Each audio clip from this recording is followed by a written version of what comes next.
அன்பான தேவ பிள்ளைகள் எல்லோருக்கும் இயேசு கிறிஸ்துவின் நாமத்துல என்னுடைய வாழ்த்துக்களை தெரிவித்துக் கொள்கிறேன். பிதாவாகிய தேவனாலும் நம்முடைய கர்த்தராகிய இயேசு கிறிஸ்துவினாலும் உங்கள் எல்லோரோட வாழ்விலும் கிருபையும் சமாதானமும் உண்டாவதாக என்று சொல்லி உங்களை வாழ்த்துவதிலே மிகுந்த மகிழ்ச்சி அடைகிறேன்.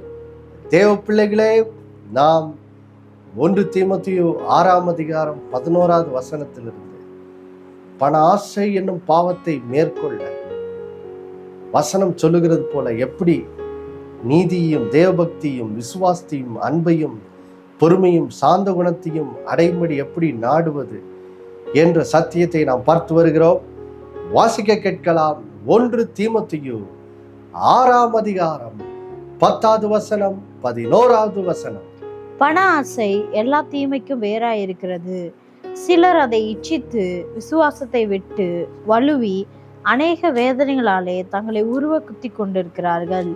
நீயோ தேவனுடைய மனுஷனே, இவைகளை விட்டோடி நீதியையும் தேவ பக்தியையும் விசுவாசத்தையும் அன்பையும் பொறுமையும் சாந்த குணத்தையும் அடையும்படி நாடு. பாருங்கள் பிள்ளைகளே, இன்றைக்கு உலகத்திலே வாழுகிற அநேக மனிதர்கள் எப்படி வாழுகிறார்கள்? அவங்களுடைய வாழ்க்கையின் தத்துவமே தான், நோக்கமே தான், எப்படி பணத்தை அடைவது. அதுதான் உலகத்தின் வாழ்க்கை வழிமுறை. பாருங்க. ஆனா ஆண்டவர் என்ன சொல்றார் நம்மை பார்த்து? பாருங்க, இங்க ஆண்டவர் தீமோத்தேயை பார்த்து சொல்றார். பவுலை கொண்டு தீமோத்தேயை பார்த்து சொல்றாரு. என்ன பின்னணியில் இந்த வசனத்தை சொல்றார் என்றால், 1 தீமோத்தேயு 6:3-5 எப்படி சபையில் நிறைய கள்ள உபதேசக்காரர்லாம் எழும்புவாங்க. இந்த கள்ள உபதேசம் பண்ணுறவங்க, வேற்றுமையான உபதேசம் பண்ணுறவங்க, தவறான உபதேசம் பண்ணுகிறவர்களுடைய நோக்கமே என்னன்னா, இந்த 1 தீமோத்தேயு 6:5 வாசிக்க கேட்கலாம். கெட்ட சிந்தனை உள்ளவர்களும் சத்தியம் இல்லாதவர்களும் தேவ பக்தியை ஆதாய தொழில் என்று எண்ணுகிறவர்களுமாய் இருக்கிற மனுஷர்களால் உண்டாகும் மாறுபாடான தர்க்கங்களும் பிறக்கும். இப்படிப்பட்டவர்களை விட்டு விலகு. அப்போ பாருங்க, இங்க தீமோத்தேயுக்கு எதுக்கு பவுல் இந்த வசனங்களை எழுதுறாரு? அவர் சொல்றாரு, எப்பா, இந்த தவறான உபதேசம் பண்றவங்க, கள்ள உபதேசம் பண்றவங்க, இவங்களுடைய நோக்கமே என்னது? இவங்க தேவ பக்தியை, அதாவது ஊழியத்தை ஒரு ஆதாய தொழிலா வச்சிருக்காங்க. இவங்களுடைய எண்ணமே பண ஆசை தான். அதனாலதான் இப்படி தப்பான விதத்துல என்ன செய்யறாங்க? உபதேசம் பண்றாங்க. அதனாலதான் இவங்க பண ஆசை என்னும் பாவத்துக்கு பின்னாடி ஓடுறாங்க. ஆனா இப்போ 6:11 வரும்போது பவுல் என்ன சொல்றாரு? ஆனா நீயோ தேவனுடைய மனுஷனே. தீமோத்தேயை பார்த்து எவ்வளவு அழகா சொல்றாரு பாருங்க. நீயோ தேவனுடைய மனுஷனே. அப்போ ஆவியானவர் இன்னைக்கு பாருங்க நம்மையும் பார்த்து அதான் சொல்றாரு. எப்பா, உலகத்துல வாழ்ற அநேக மனுஷங்க நிறைய அநியாயம் பண்றவங்க இருக்கிறாங்க, அநீதி பண்றவங்க இருக்கிறாங்க. அவங்களுக்கு ஏன் அப்படி அநீதி பண்ணுகிறவங்களா இருக்கிறாங்க? ஏன்னா அவர்கள் பண ஆசை இன்னும் பாவத்தினால் நிரம்பி இருக்கிறாங்க. ஆனா ஆண்டவர் நம்மை பார்த்து பேசுகிறார் பாருங்க. நீயோ தேவனுடைய மனுஷனே, நீயோ தேவனுடைய மனுஷியே. ஆண்டவர் நம்மை பார்த்து சொல்றாரு. என்ன சொல்றாரு? நீ என்ன பண்ணு? இவைகளை விட்டு ஓடு. நீ இந்த பண ஆசையை விட்டு ஓடு. அதை விட்டோடி நீ என்ன பண்ணு? நீதியையும் தேவ பக்தியையும் விசுவாசத்தையும் அன்பையும் பொறுமையையும் சாந்த குணத்தையும் அடையும்படி நாடு. ஆண்டவர் என்ன செய்யறாரு சொல்றாரு. அப்போ நம்ம எப்படி இதெல்லாம் அடையிறது? இந்த நீதி, தேவ பக்தி, விசுவாசம், இதெல்லாம் எப்படி அடையும்படி நாடுறது? இதை தான் ஒன்றா பார்த்து வருகிறோம். இது வரைக்கும் நம்ம நீதியை அடையும்படி எப்படி நாடுறது, தேவ பக்தியை அடையும்படி எப்படி நாடுறது, விசுவாசத்தை அடையும்படி எப்படி நாடுறது, இந்த 3ஐயும் நம்ம என்ன செய்யிட்டோம்? பார்த்து முடிச்சிட்டோம். இப்பொழுது அடுத்த 3ஐ பார்க்க போகிறோம். அன்பு, பொறுமை, சாந்த குணம். இதை அடையும்படி எப்படி நாடுறது? பாருங்கள் தேவ பிள்ளைகளே, நம்ம இது வரைக்கும் பார்த்தோம். நீதியை அடையும்படி நாடுறதுன்னா என்னது? நீதி என்ற வார்த்தைக்கு அர்த்தம் என்ன? இப்போ தேவனோடு நெருங்கிய உறவுக்குள்ளே பிரவேசித்து நான் தேவனோடு ஒரு நெருங்கி வாழ்வதற்கு இப்போ தேவன் என்ன பண்ணியிருக்கிறாரு, இயேசு கிறிஸ்துவின் மூலம் இலவசமா தகுதிப்படுத்தி இருக்கிறார். அப்போ இந்த தேவனை நான் தகுதிப்படுத்தி இருக்கிறபடினால இப்போ தேவனோடு அந்த நெருங்கி ஜீவிக்கும் அந்த ஜீவியத்தை, அந்த தகுதியிலே வாழுவதை அடையும்படி நம்ம என்ன செய்யறது, நாடணும். அதான் நீதியை நாடுறது அப்படிங்கிற வார்த்தைக்கு அர்த்தம்னு பார்த்தோம். ரெண்டாவது, தேவ பக்தி அடையும்படி நாடுறதுனா என்னது? தேவ பக்தி என்றால் என்ன அர்த்தம்? இப்போ தேவனோடு நெருங்கி ஜீவிப்பதற்கு, வாழ்வதற்கு இப்போ எனக்கு தகுதி கொடுக்கப்பட்டாச்சு. கொடுக்கப்பட்டதுனால இப்போ நான் என்ன பண்ணணும், ஆண்டவரை என்ன செய்ய வேண்டியதான், தேட ஆரம்பிச்சிட வேண்டியதான். அப்போ அதுக்கு தான் பார்த்தோம், சங்கீதம் 143:8 சங்கீதக்காரன் வாழ்க்கையிலேருந்து பார்த்தோம், எப்படி அதிகாலையிலே எஞ்சி அவரை என்ன செய்யணும், தேடணும். அதுதான் தேவ பக்தி என்ற வார்த்தைக்கு அர்த்தம் பாருங்க. கர்த்தரை தேடும் ஒரு வாழ்க்கை. சங்கீதம் 34:10 அதான் சொல்லு, கர்த்தரை தேடுகிறவர்களுக்கோ ஒரு நன்மையும் மனுஷிய குறைபடாது. அப்ப கர்த்தரை தேடும்படி அந்த வாழ்க்கையை அடையும்படி நாடுறது. அதுக்கு தான் அதிகாலையிலே கர்த்தரை என்ன செய்யறோம், அங்கே சங்கீதக்காரன் தேடுறதை பார்க்கிறோம். அப்போ கர்த்தரை தேடும் போது என்ன ஆகுது, கர்த்தர் நமக்கு ஒரு வாஞ்சியை தர்றாரு. என்ன வாஞ்சியை தர்றாரு? அவருக்கு பிரியமான வழியில வாழணும், அவருக்கு பிரியமானபடி, அவருடைய சித்தத்தின்படி வாழணும் அப்படிங்கிற ஒரு வாஞ்சியை தந்து, அதை உமக்கு பிரியமானதை செய்ய எனக்கு போதித்தருளும் ஆண்டவரேன்னு சொல்லி பாருங்க. இப்போ நான் நம்மை ஜெபிக்கும்படி கர்த்தர் என்ன செய்யறாரு, வைக்கிறார் பாருங்க. அப்போ இப்போ நான் கர்த்தரோடு நெருங்கி ஜீவிக்கிற தகுதியை பெற்று இப்போ அதை அடையும்படி நாட ஆரம்பிக்கிறதுனால தான் இப்போ தேவ பக்திகளோட மாறுறேன். கர்த்தரை தேட ஆரம்பிக்கிறேன். தேட ஆரம்பித்த உடனே இப்போ கர்த்தருக்கு பிரியமானபடி வாழ கர்த்தரை எனக்கு போதிக்க ஆரம்பிக்கிறாரு, காண்பிக்க ஆரம்பிக்கிறாரு. அப்போது அதில் முதல் காரியம் என்ன, கர்த்தருக்கு பிரியமாக வாழ்கிற வழியின் முதல் காரியத்தை தான் நம்ம கடந்த வாரம் தியானித்தோம். அதான் என்னது, கர்த்தரை விசுவாசித்து வாழ்கிற வாழ்க்கை தான் கர்த்தருக்கு பிரியமாக வாழ்கிற வாழ்க்கையின் முதல் பகுதியாக இருக்குதுன்னு நம்ம என்ன செய்தோம் பார்த்தோம். வாசிக்க கேட்கலாம். 1 யோவான் 3:23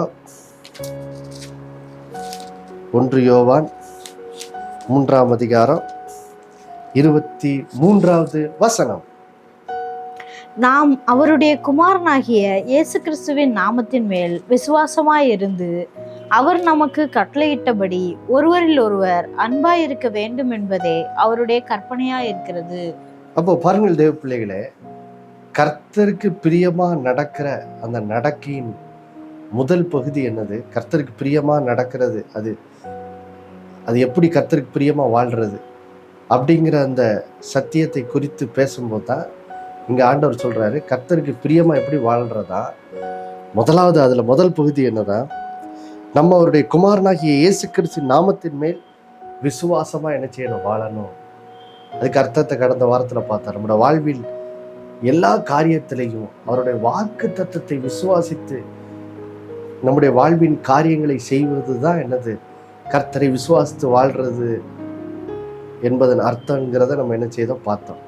அப்போ அது வரைக்கும் பார்த்துட்டோம், எப்படி விசுவாசத்தை அடையும்படி நாடுறது என்பது வரைக்கும் நம்ம பார்த்துட்டோம்.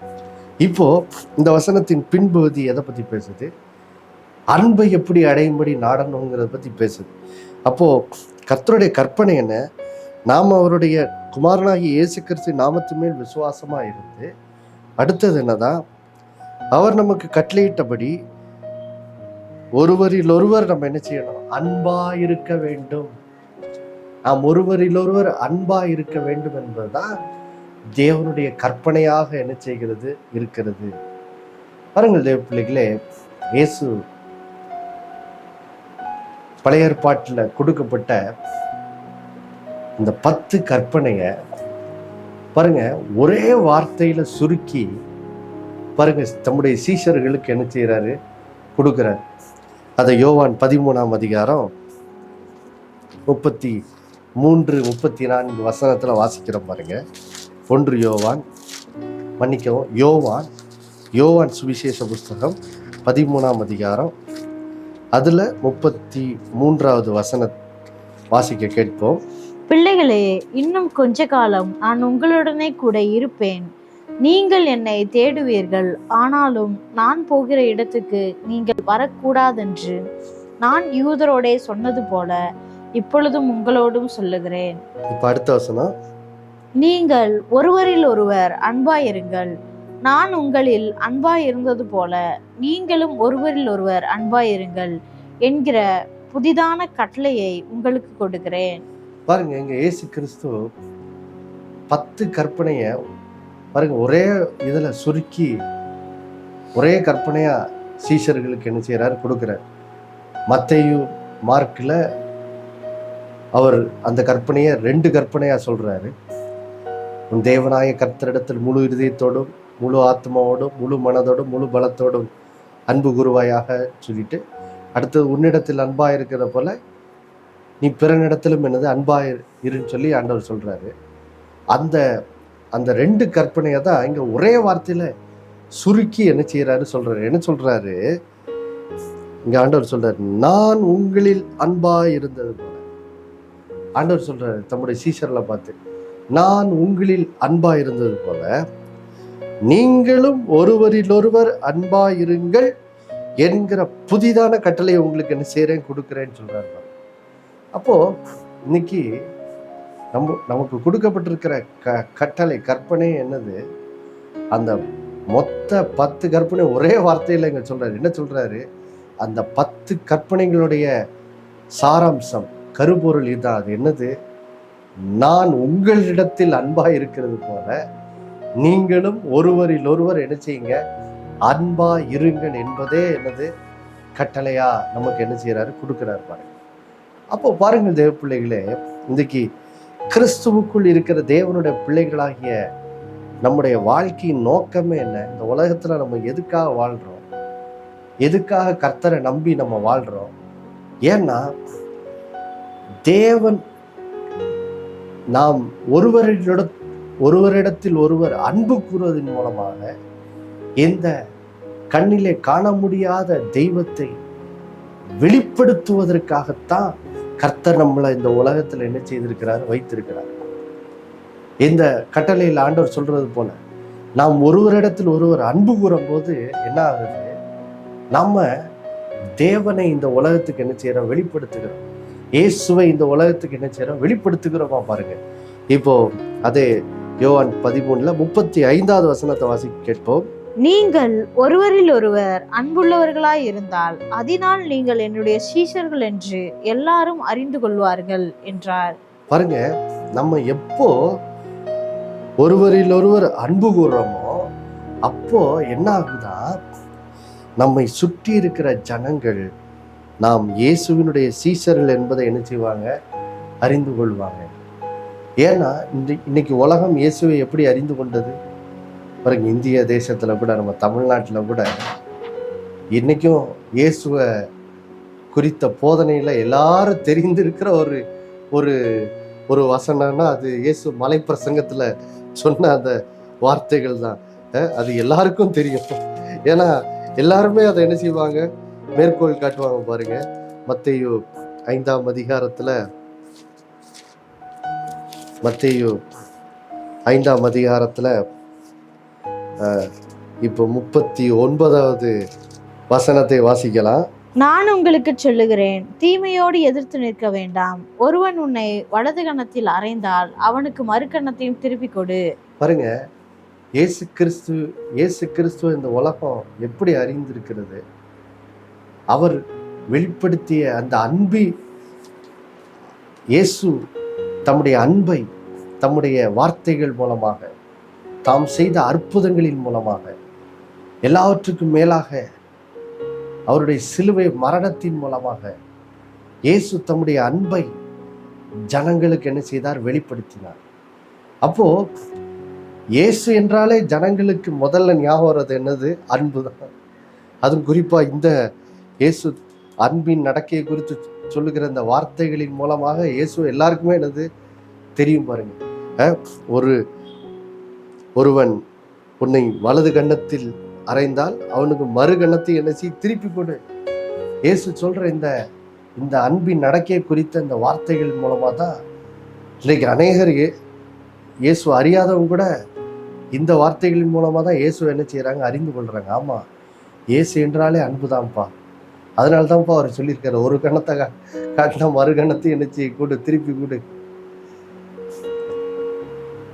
திரும்ப தீமைக்கு தீமை என்ன செய்யாத. அப்போ இந்த உலகம் இயேசுவை அவருடைய அன்பை கொண்டுதான் என்னது அறிந்திருக்கிறது. அப்போ இயேசுவினுடைய பிள்ளைகளாகிய நாம், இயேசு கிறிஸ்துவின் சீஷர்களாக இருக்கிற நாம் இந்த உலகத்துக்கு இயேசுவை எப்படி வெளிப்படுத்துகிறோம்?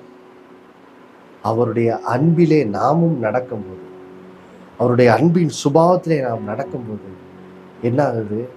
நம்மை பார்க்கிறவங்க இயேசுவை என்ன செய்கிறாங்க, பார்க்க ஆரம்பிக்கிறாங்க. பாருங்க, இயேசு தம்முடைய அன்பை ரொம்ப ரொம்ப அருமையா முழுமையா வெளிப்படுத்தின இடம் சிலுவையில தான்.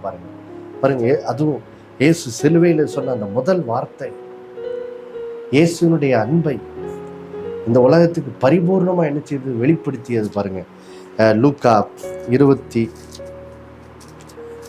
அதிகாரம், லூக்கா 23 அதிகாரம், அதுல 34வது வசனத்தை வாசிக்கலாம். அப்பொழுது இயேசு, பிதாவே, இவர்களுக்கு மன்னியும், தாங்கள் செய்கிறது இன்னதென்று அறியாதிருக்கிறார்களே என்றார். அவருடைய வஸ்திரங்களை அவர்கள் பங்கிட்டு சீட்டு போட்டார்கள். பாருங்கள் தேவ பிள்ளைகளே, இங்க இயேசு கிறிஸ்து பாருங்க சிலுவையில தொங்கிட்டு இருக்காரு.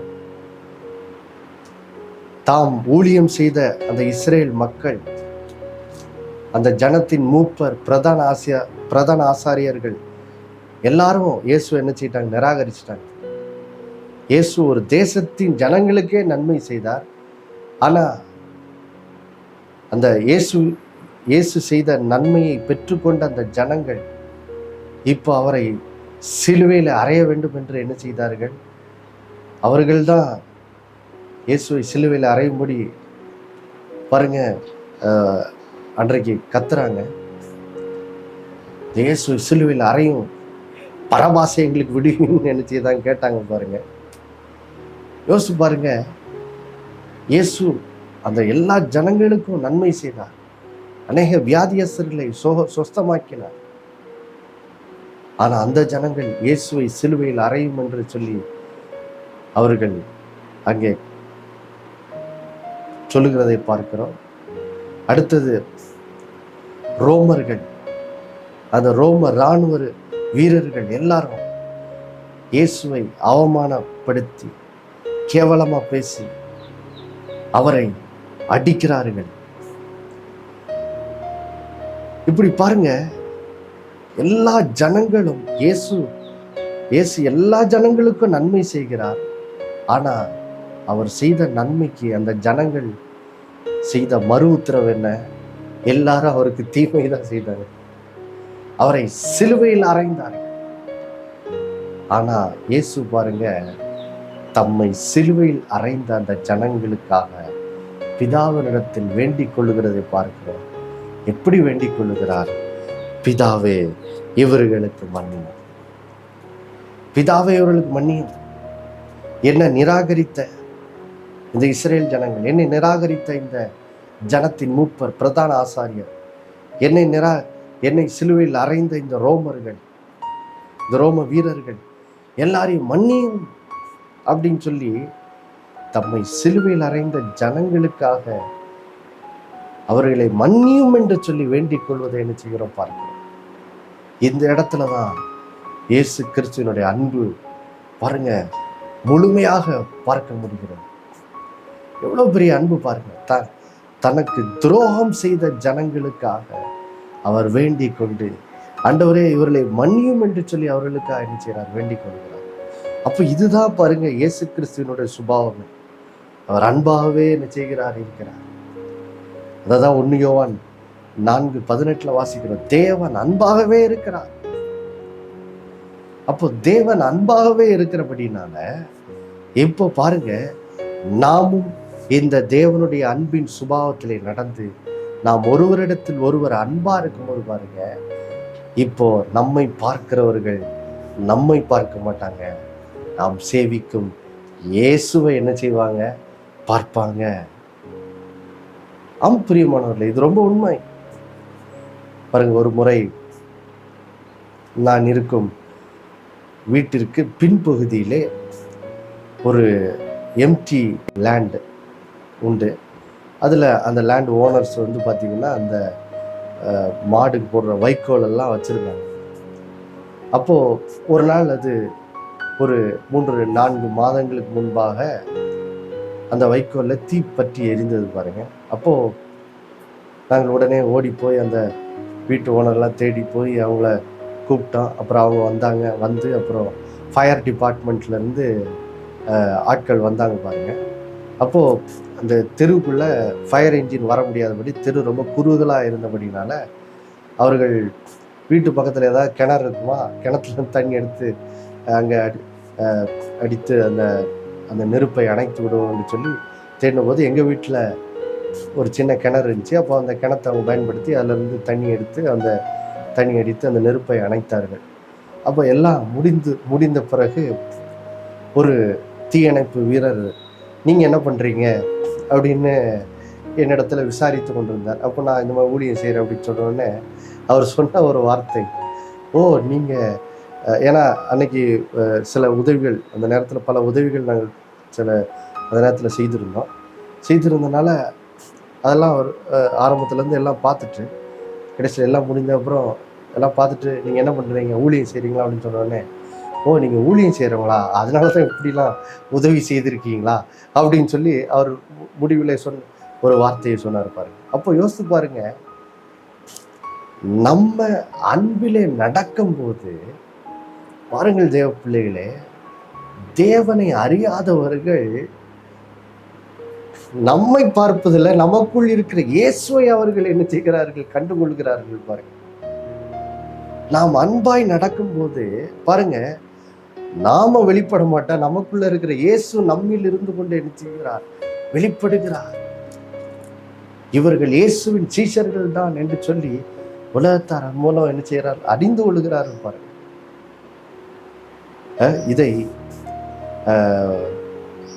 பாருங்கள் தேவ பிள்ளைகளே. அதனால தான் ஆண்டவர் இப்படி நமக்கு சொல்றாரு பாருங்க. கொலோசியர் 3ஆம் அதிகாரம் இப்போ 13வது வசனத்துக்கு வருவோம் பாருங்க. ஒருவரை ஒருவர் தாங்கி ஒருவர் பேரில் ஒருவருக்கு குறைபாடு உண்டானால் கிறிஸ்து உங்களுக்கு மன்னித்தது போல ஒருவருக்கொருவர் மன்னியுங்கள். பாருங்க, எங்க ஆண்டவர் ரட்சிக்கப்பட்ட நாம் எப்படி நடைமுறை வாழ்வில் எப்படி நடக்க வேண்டும் என்று சொல்லி கொண்டு வரும்போது அதில் ஒரு காரியத்தை ஆண்டவர் இங்கே இப்படி நமக்கு சொல்றாரு பாருங்க. நீங்கள் ஒருவர் பேரில் ஒருவருக்கு குறைபாடு உண்டானார். யார் பேர்லயோ நமக்கு ஒரு குறைபாடு, ஒரு வருத்தம், மன வருத்தம், ஒரு கசப்பு நமக்கு உண்டாயிருந்தா உடனே அவங்கள பகைத்து விடு, அவங்கள்ட்ட இனி பேசாத, அவங்கள வெறுத்து விடு அப்படின்னு வேதம் சொல்லலை. என்ன சொல்லுது? நீ அன்புல நட, இயேசுவின் சுபாவமாகி அன்புல நட. எப்படி நடக்கிறது? இயேசு தமக்கு துரோகம் செய்தவர்களுக்கு, தம்முடைய சத்துருக்களுக்கு பார்த்து இப்படி ஜெபித்தார். பிதாவே அவர்களுக்கு மன்னியும் என்று சொல்லி அவர்களுக்காக என்ன செய்தார்? வேண்டிக் கொண்டார். அப்ப அந்த இயேசுவின் சுபாவத்துல தான் நாமும் என்ன செய்ய வேண்டும்? நடக்க வேண்டும். யார் பேரில்லாது நமக்கு ஒரு குறைபாடு உண்டானால் உடனே அவர்கள் மேல் கோபப்பட்டு அவர்களை பகைக்கிறதில்ல. ஆண்டவர் சொல்ல, ஒருவர் பேரில் உனக்கு குறைபாடு உண்டானால் கிறிஸ்து உங்களுக்கு மன்னித்தது போல.